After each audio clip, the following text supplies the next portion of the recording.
Sony has an outstanding gaming monitor with the INZONE M9. Today I'll be showcasing more games on this amazing display. I'll also be giving you my pros and cons to help you make that awesome buying decision. Is this monitor worth it, or should you remove it from your monitor radar? Hi friends, and welcome to Viktors Reality. Coming in at 4K 144Hz at 163 pixels per inch, that clarity at 27 inches really is noticeable, especially versus a 32-inch monitor. It does include VISA Display HDR600 certification, with 95% of the DCI-P3 color coverage, and including 96 local dimming zones, truly make this monitor stand out from the competition. The picture displayed here is really outstanding, and I would say it is top tier, but not everything is perfect here in Sony Land. Today I'll be giving you my pros and cons and display review on the Sony INZONE M9 gaming monitor.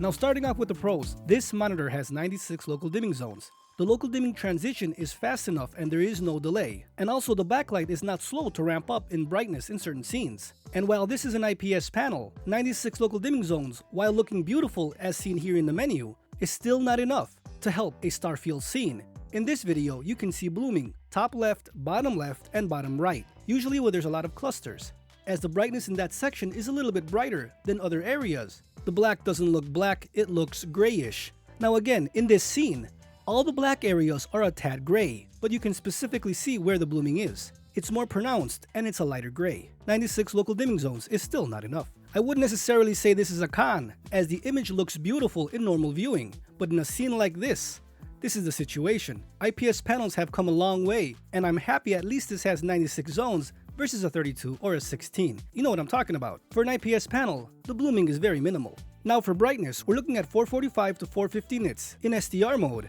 while in HDR, we are looking at plus 800 nits. The brightness is sufficient to handle all your RGBs in your room. This IPS monitor does have wide viewing angles, as you can see. Everything is retained, it's sharp, it's clear. It's not OLED quality, but it gets the job done, and in my opinion, it's above average. Showcasing more games here, friends. Mortal Kombat looks beautiful on this monitor. It's contrasty, it's bright, it's vivid, it's dark where it needs to. It looks amazing. One of the best monitors for fighters, that's for sure. Here with Elden Ring, look at all the fog effects. You can see everything. The 27-inch 4K display shown here is really clear. And like I said earlier, a 27-inch 4K monitor is clearer, and it is noticeable versus a 32-inch at 4K. You gotta see it for yourself, friends. Now, I would prefer a 32-inch 4K monitor. It's just a better value, but still, the pixel density is better. It is clearer. Here with that color, look at that saturation of this beautiful game. It's amazing, and again, with the clarity, you can see the raindrops. It is very clear, very colorful, no smear, no blotchiness. It's an awesome monitor. Now in this specific game, I'm showcasing here the clarity. Look how clear this monitor can get. I always like to showcase blotchy colors because that is a true test for monitors. Does it smear? Is there a trail? Look at that color saturation. It's beautiful, but look at the clarity. At the speed the car is racing at, I can see every individual brick. That's the best part of this monitor. Very few monitors do that. They impress me with the clarity, and this is one of them. The Sony M9 is a very clear, colorful monitor. 27 inches at 4K will give you that advantage versus a bigger size, but I'm happy the speed can back it up. And when you have a lot of things going around with different colors, everything is sharp and clear. Again, friends, look at the buildings. Super clear, super fast. I would really say this monitor can really handle fighting and racing games very well. Showing another fighting game with JoJo. Look how awesome this looks. It's colorful, it's vivid. That brightness really does shine through. This is a perfect gaming monitor for your next generation consoles and PC. I have not had any issues whatsoever. But now going into the cons. Sony is well known for their display and audio technologies. This is a premium Sony product. Why in the world would Sony produce a monitor with the trashiest speakers I have ever heard? It's tinny, there is no bass. It actually hurts your ears when you put it at high volumes. So let's listen in so you can hear for yourself.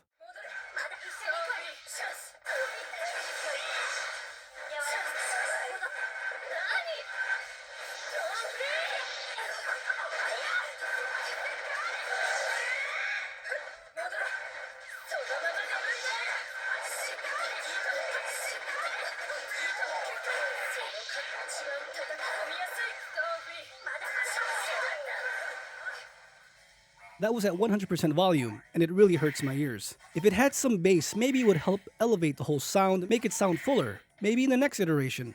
But still, at these premium prices, I would have preferred them not include speakers and improve this other feature we're heading into, the rear lighting of the monitor. Now I do have it here on blue magenta. I just wanted to show you, it looks beautiful, but it's so low in brightness. It's non-usable, unusable. You get what I'm saying? I would have really preferred maybe remove the speakers and add another light strip on the bottom and do some kind of vivid sync like LG and Samsung does with the core sync. You get what I'm saying? Give us more immersion with the monitor, give us more value. The speakers are trash, so that money could have been invested in another LED light strip in the back of the monitor. And of course, make it brighter with that core sync feature. But they didn't do it. So right now I can tell you, I have purple RGBs going on because I wanted to show you the contrast difference. It's super low. The speakers are trash, the rear lighting system is non-existent, and at these prices, it's unacceptable because the competition is so great. So when we see issues like this, you start thinking, well, it's just another monitor. There's nothing special about it other than the main display. And that goes into my next point. When you buy a monitor, a major selling point, something that should not hinder your experience, is the monitor stand. Sony has created an artistic PlayStation look, but by doing that, this is a tripod. It is disgusting. It is very bad. This monitor stand has given me so many problems. Where am I gonna put it? How can I put it? My eyesight to the monitor, it's not eye level. Yes, you can adjust it up and down a tad bit, but it's a tad bit. You can't do much compared to other monitors. Literally, every single monitor that I own gives me more flexibility with tilting and adjustment than the Sony. Now, yes, I know what you're gonna say. You can VESA mount it, there's no issue. But when you pay $899, it is an issue. We shouldn't have these situations. We shouldn't be talking about the stand. We should be talking about the display. From the monitor speakers to the non-existent LED rear lighting, and honestly, this atrocious stand leads me into my specific situation. And I hope you don't have this problem. And if you do have this monitor, do this test ASAP because you may have to return it. Now, I didn't notice this issue when I unboxed my monitor and I started playing with it. I even live streamed it a couple of times here on the channel. No issues whatsoever. But I didn't put it under a microscope, you know what I'm saying? When I started playing some FIFA, watching some TV on it, I started noticing something. It looks like LED strips in the backlight of the monitor. I've done it at 100% brightness, and then I've lowered it to 75%, thinking maybe I'm overtaxing the monitor. It's the same thing regardless. Literally, when I get a monitor, I rarely have any issues. I have not had an issue with my Neo G7 or Neo G8. Those are mini LEDs, and I have not seen any issue like this. Now, if this is a problem on every single monitor, thankfully it's only pronounced in certain situations. I've shown you Slipstream, JoJo, Elden Ring, Mortal Kombat, Gotham Knights. I have not seen this situation on any of the games. But still, just knowing that it's there does annoy me. And at $899, to me it's unacceptable because I don't see this on the Samsung Neo line or the LG GQ850 and 950. Even here with Street Fighter 3 on the Sony M9.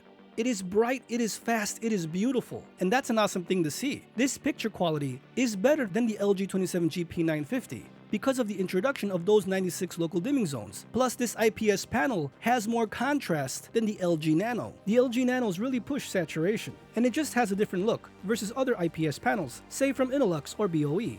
And coming to a close, it really depends on you. I do prefer picture quality over everything else. As long as the picture can give you an outstanding image, nothing else matters. You can VESA wall mount the monitor, and it erases the issue with the stand. You can hit mute and use your own speakers. It eliminates the issue with the speakers. You could also already have RGB lighting in your room. That eliminates the need for the LED strip on the rear of the monitor. Though something cannot be fixed, because it's internal, that backlight LED uniformity that we're seeing. That's something that cannot be fixed. That's a hardware defect, unless you lower the brightness. But in my situation, I did that and I can still see it. I am picky. I tend to see these things. And if I can capture it on camera, then it would be easily noticeable to the next person. This monitor at $899 is just too much money for what's out there. At $699 to $799, it's a good value. Because say, like the 27GP950 or this monitor, I would choose this one. Though eventually I would wall mount this because I do not like the stand.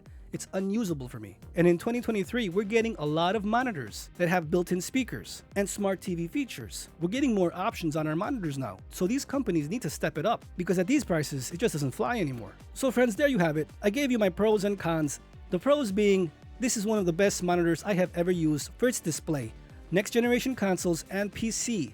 Super fast, super clear, super vibrant, and at 27 inches, that picture clarity is outstanding versus other monitors. But the cons, friends, they're really annoying more than anything. The trash speakers and stand, the non-usable or visible rear lighting LEDs, and unfortunately in my situation, those LEDs that are showing up on a full widescreen window, it is annoying. And I truly hope you don't have that issue. So friends, this is an amazing monitor. Don't buy it at $899 though. try to buy it at a cheaper price. There's so much competition going on right now.